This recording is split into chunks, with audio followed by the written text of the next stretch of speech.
O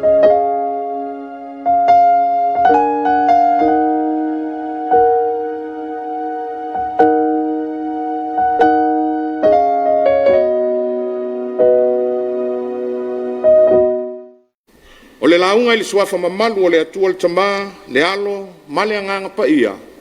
Amen. Samuel mua lona mata upu e lua se fulu ma le lima. Wa ufaonga ina se vaenga o le fai upu e lua se fulu ma le tolu, ma le fai upu e lua se fulu ma le faa, e fai mamatua o te toe fai tawina.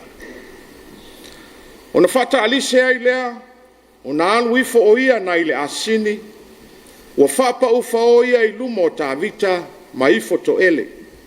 Wa fapa u mai i ona vai, wa fai mai, lea li ie, e anga te au le neis anga sala, o au nei lau au na fafine, se i o fai atu i o fufonga, ma e faafonga mai upu a lau au na fafine. O manatu au tu o mafau fonga faale nganga i le nei tai au, e faapea. Ia fai ma faaola i le ainga. Ia fai ma faaola i le ainga.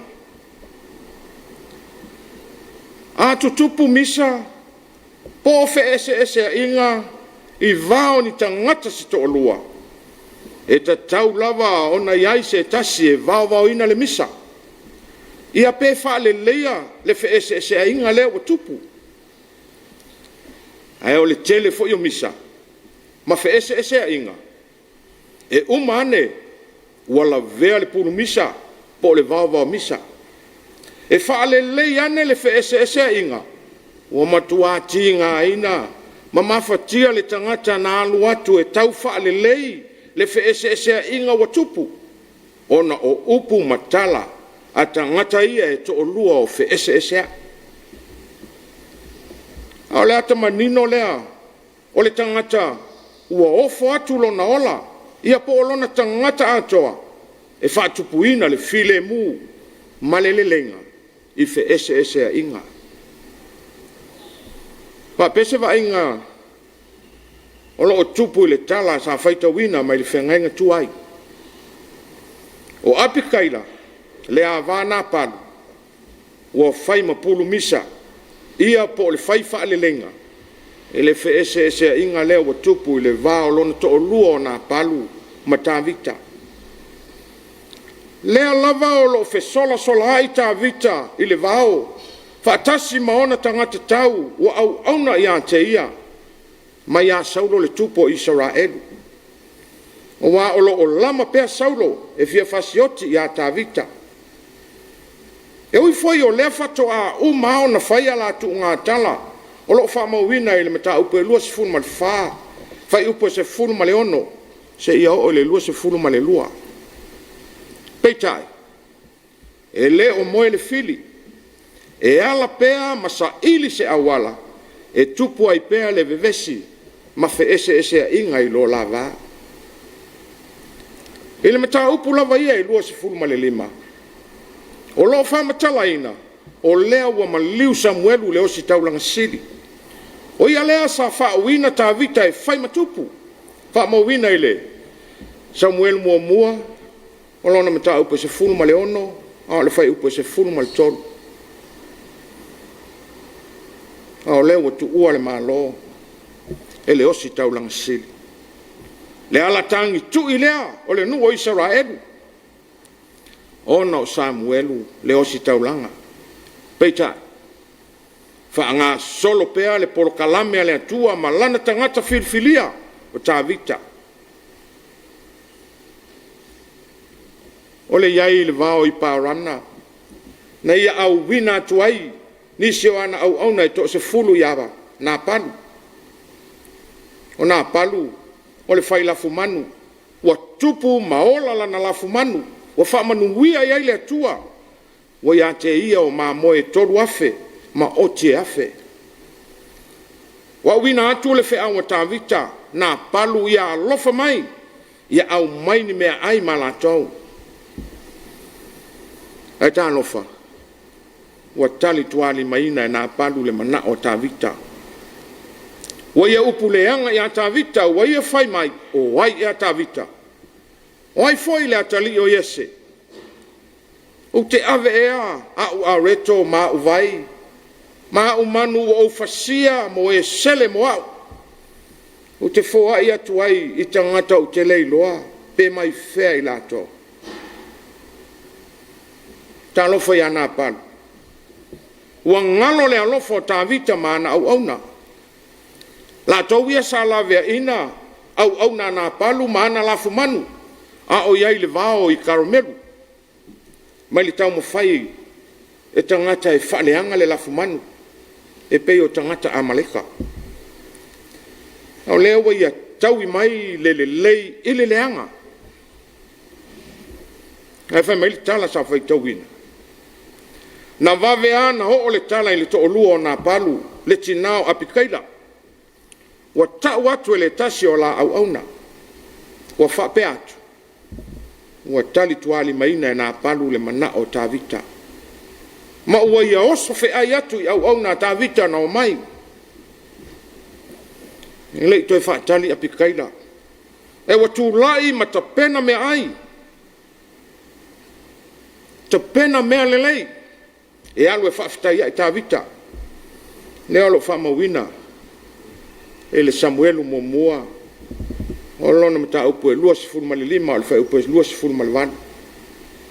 Ua alu e whaafitai ai tavita le ala. O waua ia i lole le lava. O le a o mai le sala i lona ainga. I le vaenga lao le mata upu e lua sifuru mali lima sa whaita wina. O lea ua fitai ai apikaila mata vita i le ala. Wa inga lea na tupu, pei o na ta ua i le matua. O na whaata alise ai lea, o na alu ifo o ia na i le asini. Wa whapa ufa o ia i luma o ta vita ma ifo to ele. Wa whapa u mai o na vae wa whai mai, leli ie. Ia ia te au, le neyang sala. O au nei lau au na whawhine. Se iau whai atu iau whafonga. Ma e whaafonga mai upo a lau au na whawhine. O ngai o inga le tina ua ofo a toa lo na ola. Ia lavea ina lo na ainga. Mai puapua ngā o le a o iai. Sila fia le lei apikaila. E le toe wa aisi o na to olua o na palu i le la i le aso e so ai. Pe a o la na tali lea i a ta vita. E ala leo le wha tope tope o ana ngai o inga. Ma anu e wha fitai iai i a ta vita wanga mai. A fua la i le tala matangata na o mai mata vita e to a whaselau. E le umi ase tei me wha au matia ma olo pala ina ai na palu malona ainga. A toa maana au na maana lafu manu. O le tina e maa ngafa le leilo na mafau. Ua ia whaia le ngā luenga le le ia whaasao ina. Ia whaola ina lona a inga. Ale alava i loa iana upu. Lea li ie. Ia ia te au le nei ang sala. Ele o apikaila na tali mai le mana o ta vita na au wina atuaia na au auna. Ele ai. O lona to o lua o nā palu.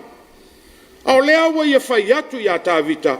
Ia te ia leanga sala ua whaia e nā palu.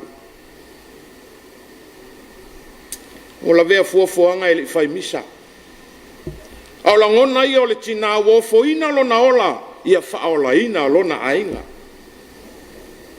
Tua tu ai apikaila lona tūlanga tina o ia i le tūlanga mawalalo. Eo ia ina tau whaatasi tina, ma mea tō tino ase ainga i le tūwha Israel. Ua ia whaapa ma whaoi vai o tā vita, ua ifo to ele. O le whailonga o le tangata o matuala ngona le salamofa maoni. Ua ia matua mana o mia se wha o le tanga. Samoa e malau whaafonga tāpua i le nei tae au. E leo toi pō mala e le nei aso pa ia o le alii malona whaataua ina o tina. O le aso sa o tina. tina ai o Samoa o mai mo tapu ai mai le nei tai ao i Samoa nei ma so se tafo le lalolangi e tele o whalangina au maia lo whalangina o oe o le pae male a uli to tonu o ainga uinga tutusa lei mal manatu au tu o le launga i oe o oe tina o le whaaola i to tonu o ainga e te whaama fola fe ese ainga o maa senga i to tonu o ainga e te whaalau le leia me uma i le loto i whale o le ainga o fōringa wa aia foi e whailea ma fianga i le tangata e a whea lo maota ma lo lau e to fia ni tina e peio apikaila na ona whaalongo lava i le mea e o mai ai pua ngama ma whatianga i lona ainga tu la i loa e fufo le whaafita uli ai le tupu mai o le tina mataala ma mawhau le lei mo le manuia o lona ainga i le anga inga i luma o le soifuanga ai ina nei whaapito manu i atasi le nei aso ona o le aso tina ai fo i le tātou pito la autama ia ngā lulu e whaatasi ma tina i au wala e le lei ma matangofi ai le savalinga o le ainga i mātua ma whanau o tātou tama o ulo ainga ia tau solo mua o na whaile ami o le lei e mau ai le nofo le lei ma le fia o tangata uma wani o tātou peo nā palu ua maua le tamau ainga mai le atua o na lea lofa lea i le uso a tangata o sulu fai atu mo se fisoa soani ua sulu fai atu i le fia ai ma le fia inu e ia inisi o tama e whaapeane i le nei tai ao ua na o sina lua lava lea e whaamanuia ai le aso sao tina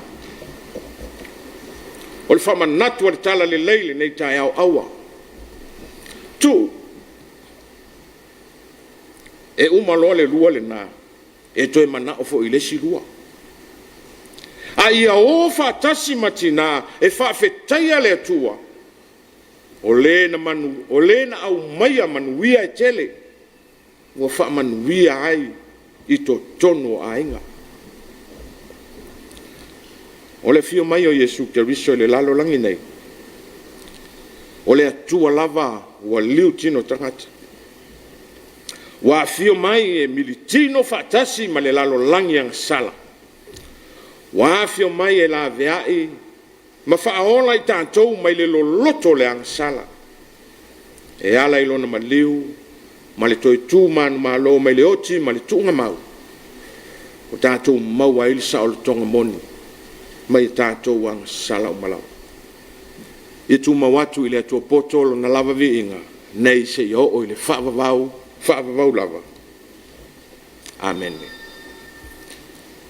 o le tātou pese i le vi inga o le atua o saunia